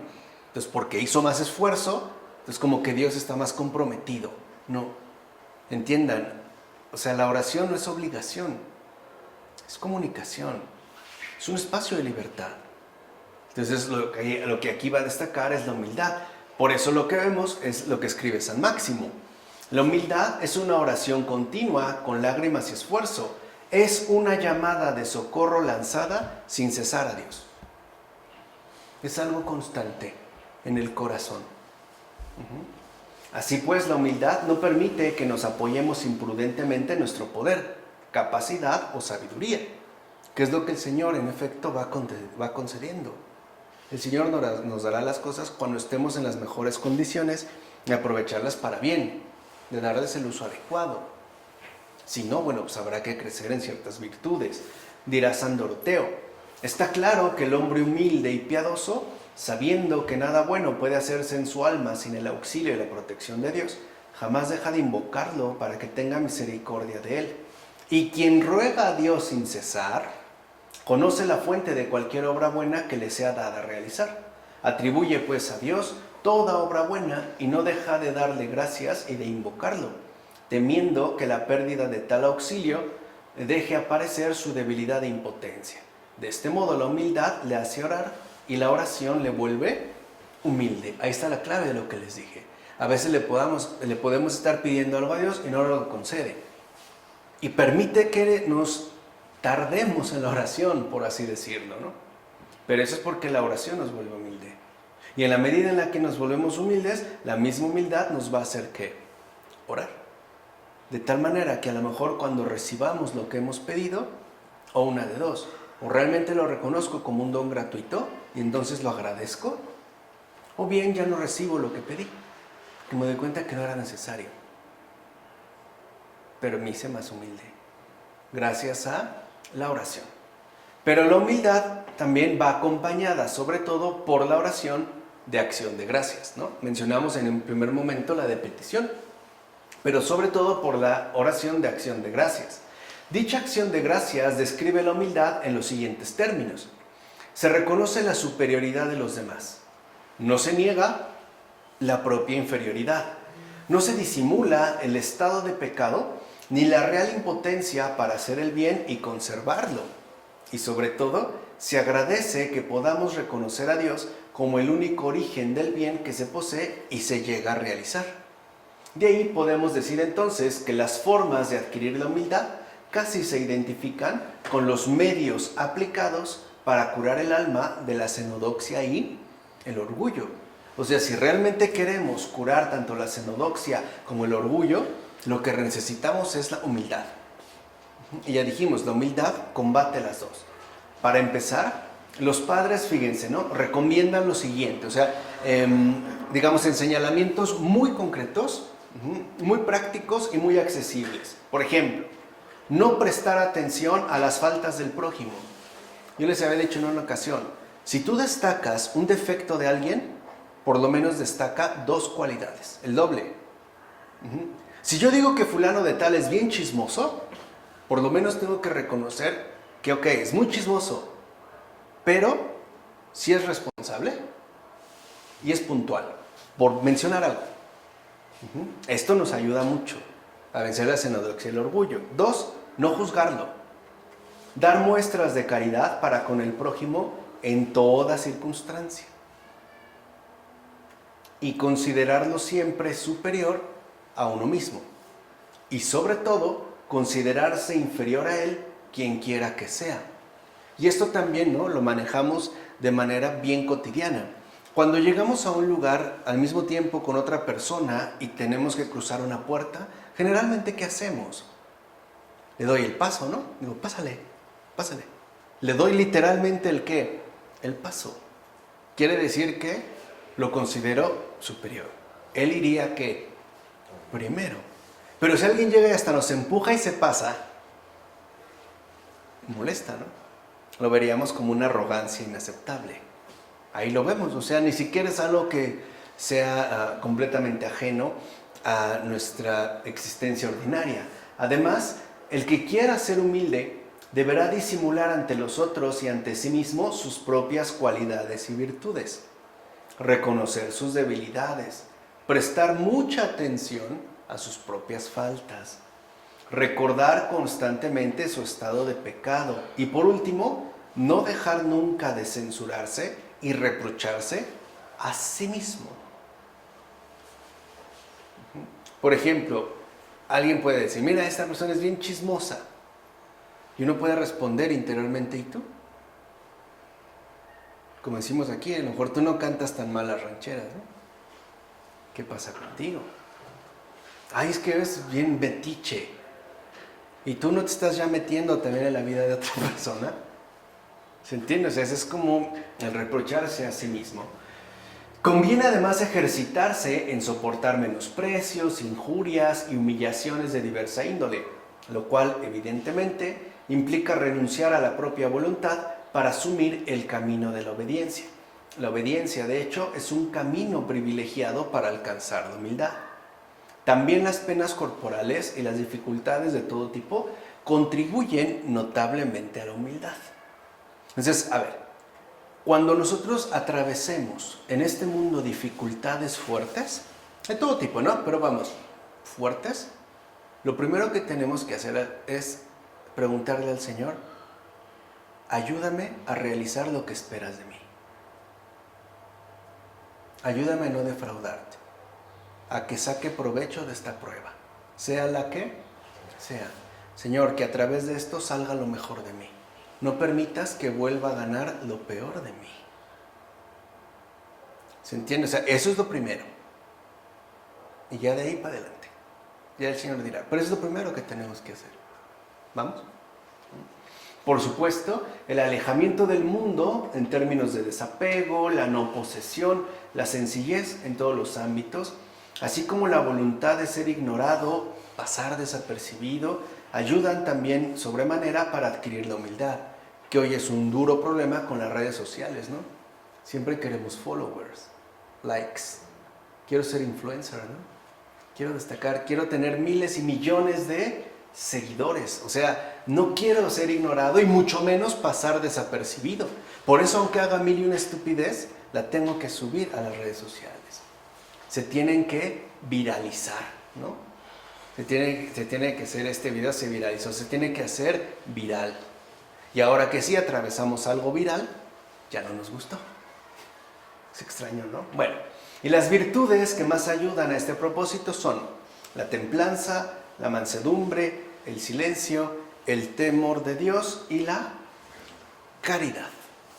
Además, los padres recomiendan tener en cuenta el ejemplo de los santos y frecuentar personas que se tomen en serio la humildad. Ya habíamos dicho en la ocasión anterior el beneficio de leer buenas vidas de santos y sobre todo obras de ellos. Naturalmente, lo mejor de todo es tomar como modelo perfecto al propio Jesucristo, su kenosis, su aceptación de una vida pobre y oscura, la aceptación silenciosa de los ultrajes y las injurias durante su pasión y su perfecta obediencia al Padre. Entonces, fiel a Cristo, San Isaac de Nínive dirá: mira lo que ha hecho por adquirirle aquel que ha ordenado la humildad y concedido esta gracia. Sé pues como él y la encontrarás. De eso pues en un primer momento se trataría. Ahora bien, en el marco de la praxis, la humildad está llamada a ocupar un lugar central. Es más, junto con la caridad, no debemos olvidar que la humildad es la virtud cristiana por excelencia. Podemos decir que es literalmente, ¿no?, su seña particular. Por eso San Juan Crisóstomo no dudará en afirmar lo siguiente: el fundamento de nuestra filosofía es la humildad. Acuérdense que los padres antiguamente hablan de filosofía como de esta experiencia concreta de vida, como una verdad realmente elevada, o sea, la revelación misma de la verdad. Ella es el cimiento de todo el edificio espiritual. Fíjense, o sea, no es poca cosa la humildad, es el cimiento, O sea, sin humildad no hay realmente un progreso espiritual. Bueno, ni siquiera hay espiritualidad, pues. Se comprende mejor si se tiene en cuenta que el orgullo está en el origen de la caída del ser humano. De hecho, el orgullo es el origen de la existencia caída, y no precisamente en Adán y Eva. Por eso es la humildad la única que puede devolverle la curación de toda su existencia. Como explica San Juan Crisóstomo, dice: a esta humildad le otorga a Cristo el primer puesto en sus bienaventuranzas. Vean cómo el propio Jesús en las bienaventuranzas pone a la humildad en el primer lugar, porque el diluvio de males que inunda la tierra no tiene otra fuente más que el orgullo. Como el orgullo era, por así decir, el mal culminante del hombre y la raíz y fuente de todos los pecados del mundo, Jesucristo, para curarlo mediante un remedio contrario, estableció primero esta ley, la ley de la humildad. La humildad es el fundamento inamovible del edificio que ha querido construir. Cuando se ponga este fundamento, el que construya podrá elevar sin temor el resto del edificio. Pero si falta, cuando el edificio se eleve hasta el cielo, necesariamente se tambaleará y se irá cayendo a pedazos. O sea, sin humildad, literalmente, cualquier crecimiento espiritual que se logre se vendrá abajo. San Doroteo de Gaza, por su parte, asimismo enseña que Cristo nos enseña la causa que lleva hasta el desprecio y la transgresión de los preceptos de Dios: el orgullo. Entonces, ¿qué es el orgullo? Desprecio y transgresión de los preceptos de Dios. Por eso nos proporciona el remedio para que podamos obedecer y salvarnos. ¿Cuál es este remedio y cuál es la causa del desprecio? Escuchad lo que dice nuestro Señor: aprended de mí, que soy manso y humilde de corazón, y hallaréis descanso para vuestras almas, ¿no? Como le dice en Mateo 11:29. He aquí que brevemente, en muy pocas palabras, nos muestra la raíz y la causa de todos los males, junto con su remedio, fuente de todos los bienes. O sea, mientras el orgullo nos acarrea todos los males, la humildad nos aporta todos los bienes. Si lo ven, es todo por él, todo. Nos muestra, pues, que lo que ha hecho caer es el habernos elevado y que no puede obtener misericordia sino mediante la disposición contraria, que es la humildad. Así pues, la humildad es la primera causa de la salvación. Por eso es que también se requiere. Mientras que para nosotros la humildad en principio sería lo más alejado por nuestra situación caída. Por eso la vemos como algo tan ajeno, tan incómodo, incluso tan irritante y molesto, ¿no? Escribe San Juan Clímaco: si esta pasión, o sea, del orgullo, por sí sola, es decir, sin el concurso de ninguna otra, ha podido hacernos caer del cielo, podemos preguntarnos si no sería posible subir al cielo solo por medio de humildad, es decir, sin ayuda de ninguna otra virtud, para que vean la enorme importancia que se le atribuye a la humildad. Algo entonces queda claro: la humildad, en todo caso, es la condición esencial de la salvación. O sea, dicho brevemente, sin humildad no hay salvación. De hecho, como el propio San Juan Clímaco menciona, sin la humildad nadie entrará jamás en la cámara nupcial. La humildad es la puerta del reino. San Macario el Grande asimismo afirma que sin humildad no es posible que haya ninguna otra perfección, y por tanto la falta de humildad conduce al ser humano a permanecer separado radicalmente de Dios. Dice el propio San Macario: allí donde no hay humildad, tampoco está Dios. Así pues, puede decirse que ninguna virtud puede adquirirse sin ella, y que ninguna virtud puede subsistir sin ella. De hecho, la falta de humildad hará que se vayan desmoronando poco a poco, o bien drásticamente, todas las virtudes y todas las perfecciones que se hayan podido adquirir, porque, como lo vimos anteriormente, carecen de un cimiento sólido. O sea, no tendrían, pues, fundamento. Por su parte, San Juan Crisóstomo afirma lo siguiente: edificar sobre otro fundamento distinto de la humildad es condenarse a no hacer nada duradero. Sin este fundamento celestial, el ser humano solamente trabajará en vano. Todo se le caerá a pedazos poco a poco. En el mismo sentido, San Isaac el Sirio dirá que, mientras el hombre no se ha vuelto humilde, no recibe el salario de su propio trabajo. La recompensa no se le da a la obra por sí misma, sino a la humildad. Quien descuida la segunda, o sea, la humildad, echará a perder la primera, o sea, la obra. Así pues, que quede claro que por la humildad se da la gracia. Por tanto, la recompensa no viene de la virtud, ni del esfuerzo que se pone en ella, sino únicamente de la humildad. En síntesis, si no se tiene humildad, cualquier obra de virtud es vana. Que les digo, insisto, no es poca cosa. Queda claro entonces que, como afirma San Juan de Gasa, la labor verdadera no existe sin humildad, y que sin humildad ninguna virtud es verdadera. Por eso, San Gregorio Magno afirma lo siguiente: el fundamento esencial de una virtud es la humildad. Vean cómo incluso más que la virtud, lo que importa es aquello que la sostiene, aquello que la hace subsistir. De hecho, los padres en general consideran que la humildad es la base y la cabeza, o sea, está al principio y al final, ¿no?, la madre de todas las virtudes. Resulta claro reconocer que la humildad juega un papel por demás destacado en la curación espiritual del ser humano. En efecto, sin ella es imposible librarse del mal. Y solo por ella, vean, por pura humildad, el hombre puede curarse de todos sus males.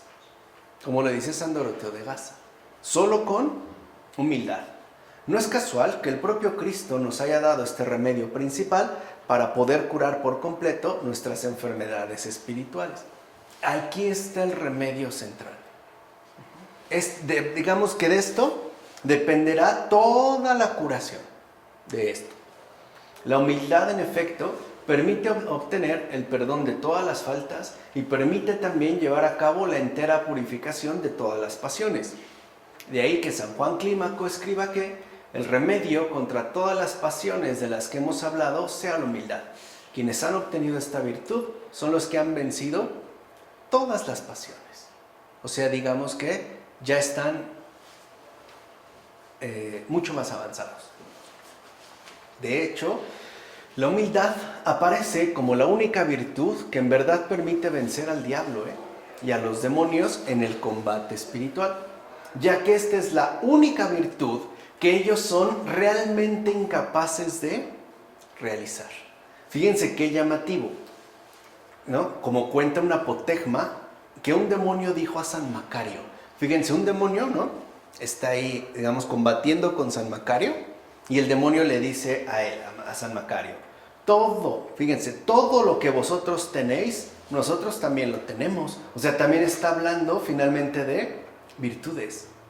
Le dice, solo, ¿no?, os distinguís por la humildad.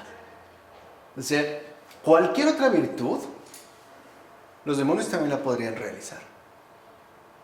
Y a veces lo vemos. O no vemos, por ejemplo, a personas malas haciendo cosas buenas y aparecen como virtuosos, ¿no? Lo único que no pueden, lo único que son incapaces de realizar es la humildad. Eso es como le dijo, ¿no?, este demonio a San Macario en lo que cuenta el apotegma, es lo único pues que distinguiría a los santos, la humildad. No le dijo el poder, ¿no?, para levitar o para estar en varios lados, ¿no?, la bilocación o la multiplicación de panes, no, solo la humildad. Por eso los demonios no quieren que tengamos trato con la humildad, sino con el orgullo, porque el orgullo es lo que les caracteriza. O sea, mientras lo infernal, ¿no?, lleva su sello propio, que es orgullo, lo celestial tiene su marca propia, que es de humildad. La humildad es, pues, lo único que vence al mal y por ende lo único que, en tanto virtud, puede salvar al ser humano. En efecto, por ella puede el ser humano desbaratar todas las astucias y trampas de los demonios. Todas. No hay una de la que no se libre la humildad. Puede hacer frente eficazmente a todas las tentaciones, todas. Hacerles frente y de manera eficaz. Y puede finalmente afrontar victoriosamente todos y cada uno de los ataques perpetrados por el diablo.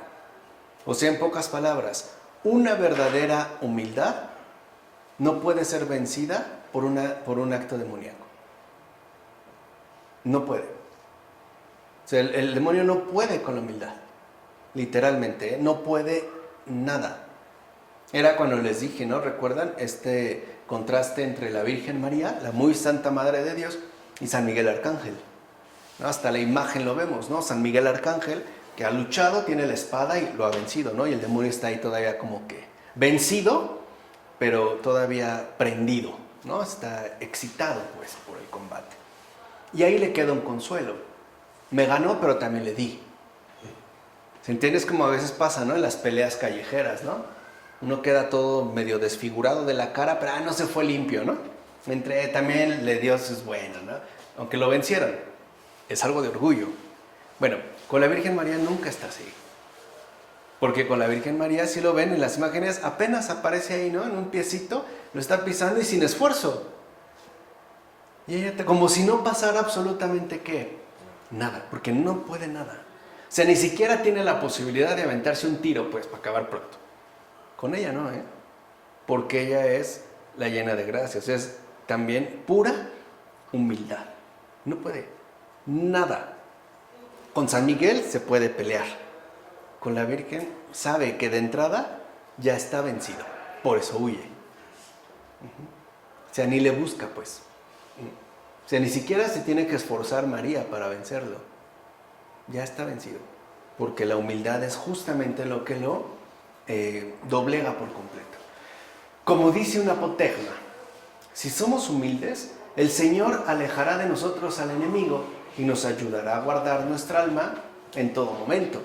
Como afirma San Doroteo, ella protege al alma de todas las pasiones y de todas las tentaciones. Verdaderamente, nada es más poderoso que la humildad. Y estoy de acuerdo con San Doroteo de Gaza. Pero vean qué tipo de poder, el poder de María. No es un poder donde uno exalta, ¿no?, y busca su fuerza y su lucha. Ya no. Yo creo que sí es el poder, ¿no?, más efectivo de todos, el más sobresaliente. De hecho, como va a afirmar San Barzanufio, el que la posee, o sea, el que realmente posee la humildad, ya no puede caer. Ya no hay manera de hacerle caer. Así pues, debido a que lo purifica de toda pasión y lo preserva de cualquier ataque del enemigo, y también debido a que le proporciona la fuerza del corazón y le somete todo al someter su alma solo a Dios, la humildad permite al ser humano no tener miedo, ni temor, ni desconcierto, y con ello le permite a sí mismo conocer en verdad la paz interior. En estos momentos actuales se supone que un verdadero discípulo de Cristo tiene que vivir con esta paz interior. Pase lo que pase. Como escribe San Isaac el Sirio, en el humilde no hay nunca precipitación ni apresuramiento, nada de ir a hacer compras de pánico, ¿no? De cosas que nada más nos vamos a comer para engordar, que realmente no vamos a usar, porque de repente es, no manches, pero a ver, ve la caducidad, híjole, queda unas, no, pues hay que comérselo, ni modo, ¿no? No, nada de eso, ni confusión, ni ningún pensamiento ardiente y vano, ¿no? Por el contrario, él permanece en todo momento en calma. Así pues, si el fuego del cielo cae a la tierra, ve lo que es San Isaac, el humilde no teme. No todos los hombres tranquilos son humildes, pero todos los hombres humildes están tranquilos. Entonces, estamos en el pico del contagio, creo que desde hace un mes, ¿no? En este país, no es, no, ahora sí, ya, tal, ¿no? Bueno, en humildad estamos tranquilos, ¿vale? Dicho brevemente, como en palabras del propio San Isaac el Sirio, el humilde siempre está en calma, pues no hay nada que agite o perturbe su reflexión. De hecho, la humildad permite al ser humano asumir todas las dificultades y las penas que le sobrevienen sin dejarse afectar por ellas. De fondo, vemos que la humildad aparece por tanto como la verdadera madre de la impasibilidad, es decir, de la perfección espiritual. Cuando a veces atravesamos un mal momento o tenemos problemas, quizá lo que nos duele es decir, ¿por qué a mí? O sea, como si yo no lo mereciera, que le pase a cualquier otro, pero a mí, ¿por qué? ¿No? ¿Por qué a mí? O sea, literalmente lo que se siente herido es el orgullo, ¿no? ¿O qué se supone que tendríamos que ser intocables? ¿Por qué tendría que yo ser excepcional? ¿Que no podemos tener realmente un destino compartido? Por ejemplo, con los que sufren, con los que se preocupan. ¿O tendríamos que ser VIP? Pues no, más bien es como un destino común, ¿no? Yo conozco dos casos que conozco, dos sacerdotes. Uno estuvo una semana con respirador artificial por COVID y el superior de la orden también. No lo pensé, pero ¿cómo es, padre? Bueno, ¿por qué? ¿Es privilegio o es comunión? ¿Por qué se contagiaron? Pues por su servicio pastoral, ¿no? Por el contacto con las personas. Es un testimonio común. No tendría por qué destacarse, ¿no? ¿Vale? Eso es lo que quiero que entiendan. Mi humildad, bueno, si a él le dio y sufre, ¿por qué yo iba a ser una excepción, ¿no?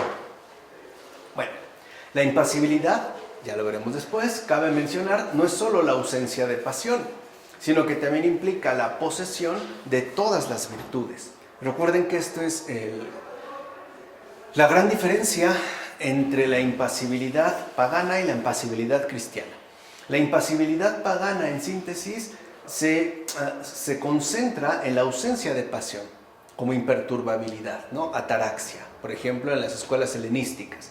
Por el contrario, la impasibilidad cristiana no solo implica la ausencia de pasión, sino la posesión de todas las virtudes, que eso es todavía más importante. San Isaac el Sirio, por ejemplo, hará notar que la humildad lo engloba todo.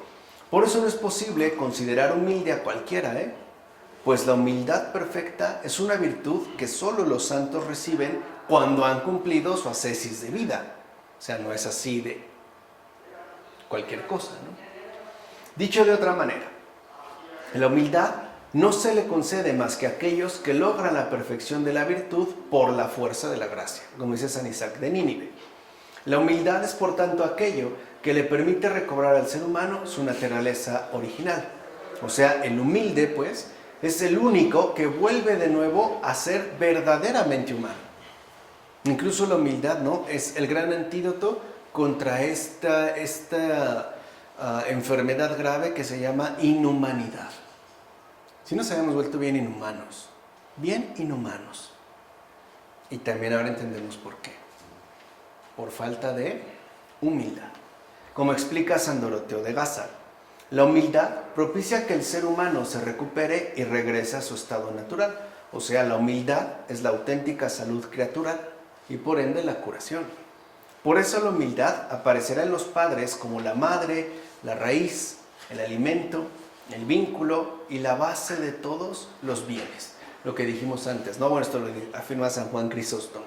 O sea, como dijimos, la humildad lo engloba todo. Así pues, la humildad no solo es una fuente de paz interior, sino que también es lo único que nos conduce a la vida verdadera. Ella es la madre de la alegría espiritual y por lo tanto, lo absolutamente contrario al orgullo, que como ya hemos visto, no solo conduce siempre a la privación del auténtico gozo, sino que es principio de muerte total. Entonces, gracias pues a la humildad, el ser humano puede elevarse al conocimiento espiritual y a la caridad, que como ya veremos, constituye la cima de la praxis. La perfecta humildad, escribe San Isaac el Sirio, ha penetrado en el misterio de todas las naturalezas espirituales y por ello lleva en sí la sabiduría de la creación con toda exactitud y sin embargo considera que no sabe nada. Pues bien, eso es lo que ha dicho la Escritura Santa. Los misterios se les revelan a los humildes. A los humildes se les concede recibir en ellos este espíritu de las revelaciones, el cual les descubre los misterios. Por eso los santos han dicho que la humildad plenifica el alma en las contemplaciones divinas. Entonces, siguiendo a Salomón, que afirma, por ejemplo, en Proverbios, que el humilde de espíritu obtiene la gloria, va a aconsejar San Isaac lo siguiente. Dice San Isaac: desciende más debajo que tú mismo y verás la gloria de Dios. Pues allí donde germina la humildad, se extiende la gloria de Dios. Y este es, por cierto, uno de los efectos de la promesa de Cristo. El que se abaje será elevado. Lo dice en Mateo. Ahora bien, los efectos de la humildad son tan importantes para el ser humano porque ella es lo que permite recibir la gracia divina. Y aquí vemos también, ¿no?, esta implicación tan radical. El orgullo es privación de la gracia. Claro, porque es una oposición y rechazo de Dios mismo. Entonces, el orgullo es privación de la gracia. Es un no querer nada de Dios. Es preferirse, o si lo quieren ver así, es preferirse a uno mismo. Por eso dirá el profeta Isaías: aquel en quien pongo los ojos es el humilde. O bien, como enseñan los santos apóstoles, por ejemplo Pedro y Santiago, Dios da su gracia a los humildes. De ahí que San Isaac el Sirio no dude en afirmar lo siguiente: por la humildad se concede la gracia. Incluso va a decir San Isaac que la humildad toma la delantera a la gracia. O sea, a un humilde Dios no le niega nada. Incluso la humildad le toma la delantera a la gracia. Esto se comprende por el hecho de que la humildad es, uno, reconocimiento de la propia debilidad y nulidad humana. Recordarán que así empezamos este apartado. Y dos, reconocimiento de la omnipotencia de Dios. El humilde renuncia entonces a su propia voluntad y por tanto se vuelve por completo permeable a la acción divina. ¿Para qué renunciamos a la propia voluntad?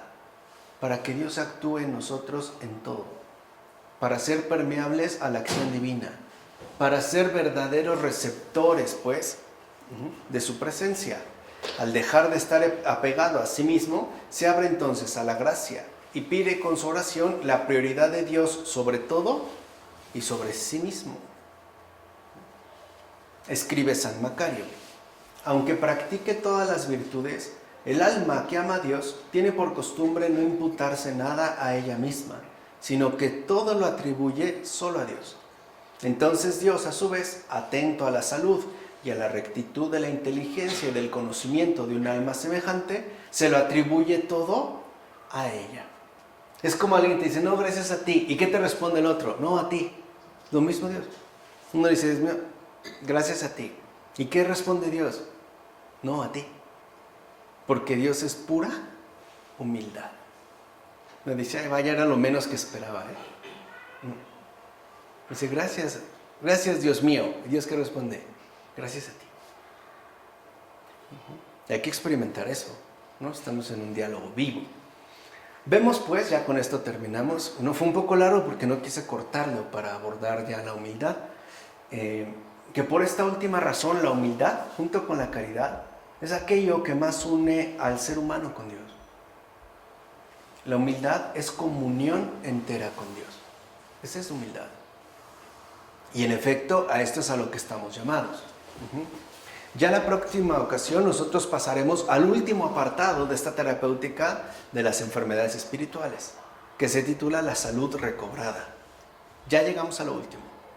Y veremos cómo esta salud recobrada, ¿no?, se desarrolla en 3 dimensiones: la impasibilidad, la caridad y el conocimiento. Pero eso ya será para después. ¿De acuerdo? Vamos a dejarla hasta aquí. En nombre del Padre, del Hijo, del Espíritu Santo. Amén.